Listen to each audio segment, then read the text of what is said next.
Papalitan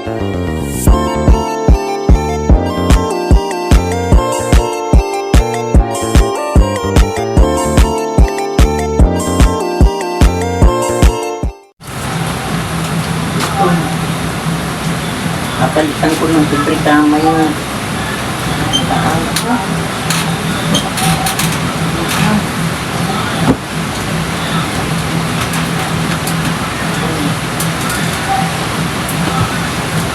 magpapalit ako ng sapin.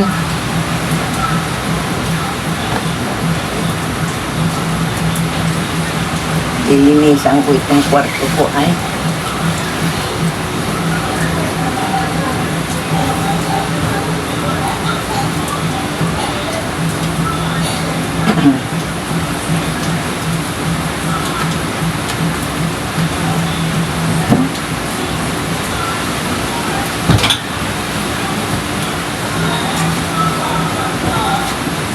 Lalabas mo muna itong mga unan.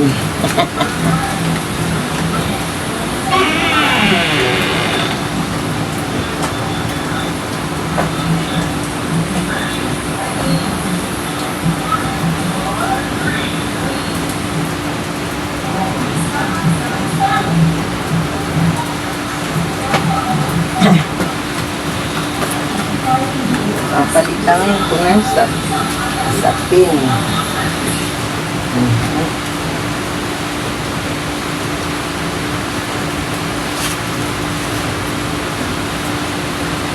Dami na naman akong labahan. Yung mga damit na marunong.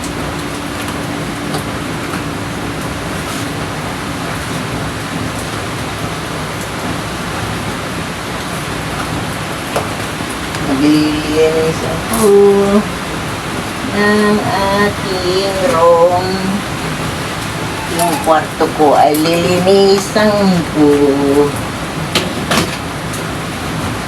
Wala namang ibang maglilinis dito kung hindi si Lola.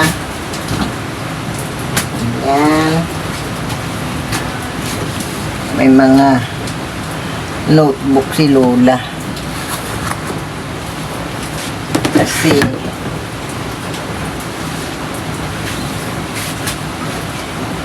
yung mga notebook ko nililistahan ko ng katulad yan kung kailan magbabayad ng kuryente, kailan magbabayad ng tubig, tapos pag yung nililista ko yung kung kailan ako bumili ng LPG, ganon, kailan ako bumili ng bigas, yung mga kailangan namin dito sa bahay. Yung anak ko, yung kanyang bahala siya kung naglilista siya o hindi. Pero ako, mahilig ako kasi maglista. Pati mga vlogger, nililista ko. Pag ako'y nag-order sa Shopee, naglilista rin ako, nililista ko din. Ganun. Pag ako'y umutang doon sa tindahan ni Nice, nililista ko rin. Ganun. Yan ang ugali ni Lola Tia.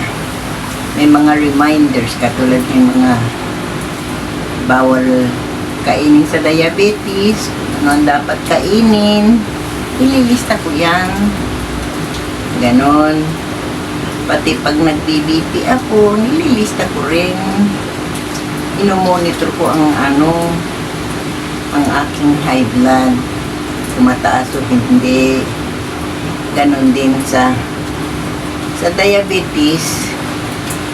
Pinakikiramdaman ko lang ang sarili ko. Kasi pag mataas ang sugar mo, manghihina ka, groggy ka talaga.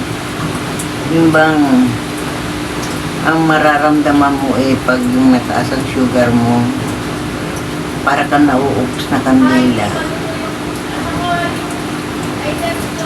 Nang hihina ka. Tapos yung tinatamad ka, wala kang pakialam, ganon. Tapos gusto mong matulog na matulog. Ganon na pakiramdam ng may diabetes. Kasi nasubukan ko na nung nandun ako sa Balagan. Mataas ang sugar ko. Ako, talagang hindi ko kaya nung nag-re-refill ako. Tawag ako dun sa anak ko. Sabi ko, masamang pakiramdam ko, sabi ko. Kinuha niya ang yung BP ko, sugar ko. Kinuhanan niya ako. Kanya ako pinainom ng gamot. Tapos yung serpentina. Ay, yun. Kaya bumaba ang ko, sugar ko, pati BP ko. Mabuti na lang napag-aral ko yung anak ko, may isang nurse ang kinuha niya. Kasi PT dapat yun. Ngayon,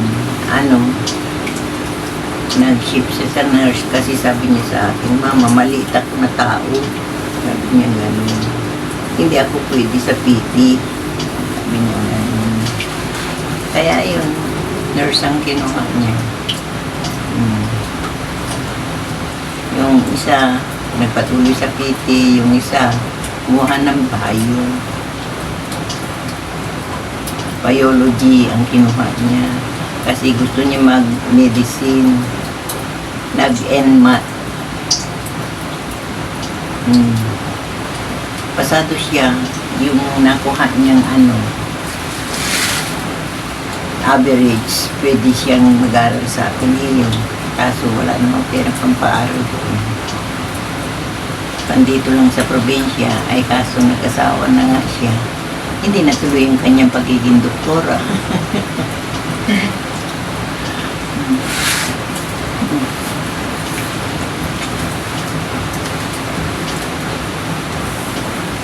Kaya, yun. Ito.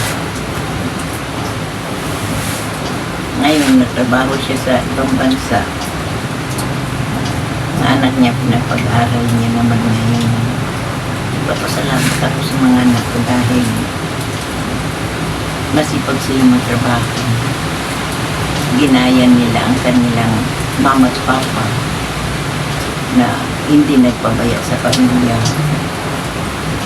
Nakita nila kasi sa aming mag-asawa na family first. Kaya, yun, ginaya nila ang kanilang magulang. Lahat sila, priority nila ang pamilya. Masipag sila. Mga asawa din nila. Masipag din. Mababait pa ang aking mga magulang.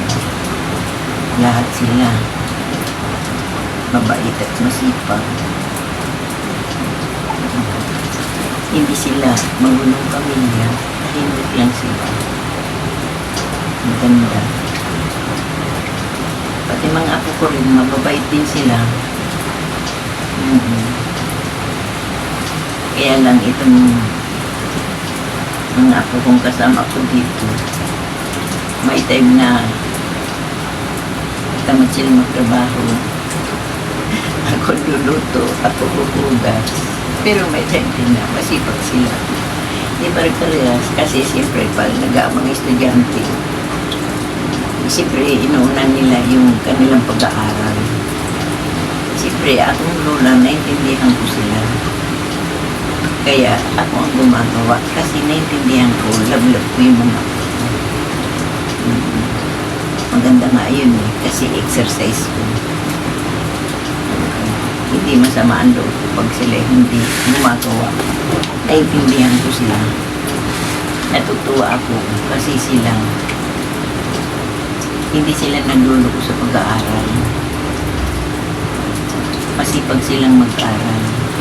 Masipag silang pumasok.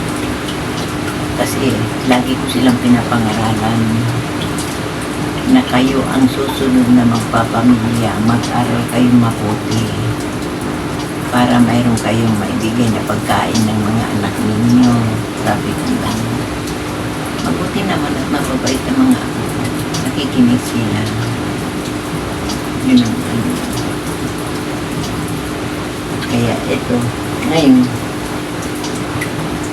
papalitan ko ito sa pinanghigaan ko kasi hindi ko napapalitan ito mga nakaraang araw. Ngayon ako maglilinis. Kapakita ko sa inyo, paglilinis ko dito sa kwarto ko. Nandito ako ngayon sa kwarto ko. Oo. Okay.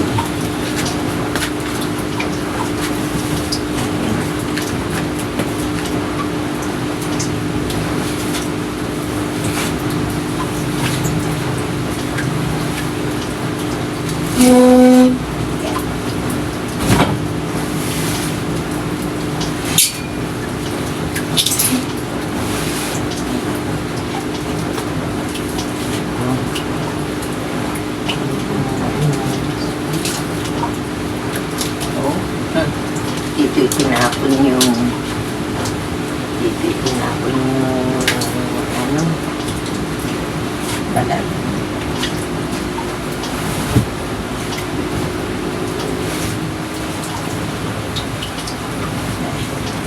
Nag-uulan-ulan na naman.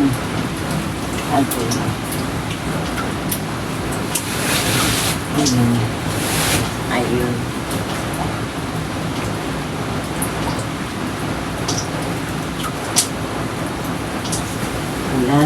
Ulan.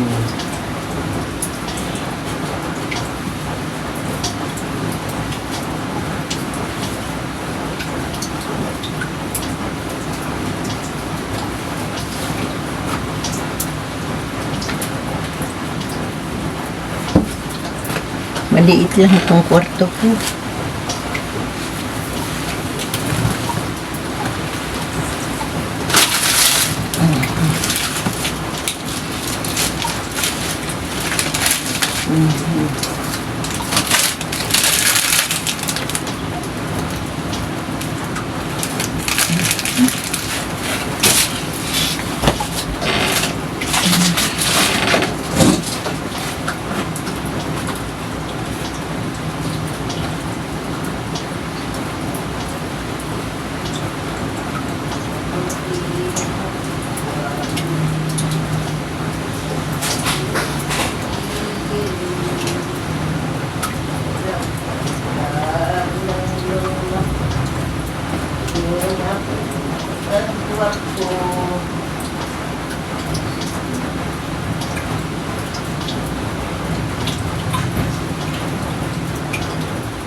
Ito, ang sapin.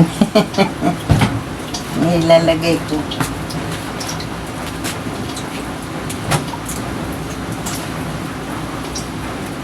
Kulay orange.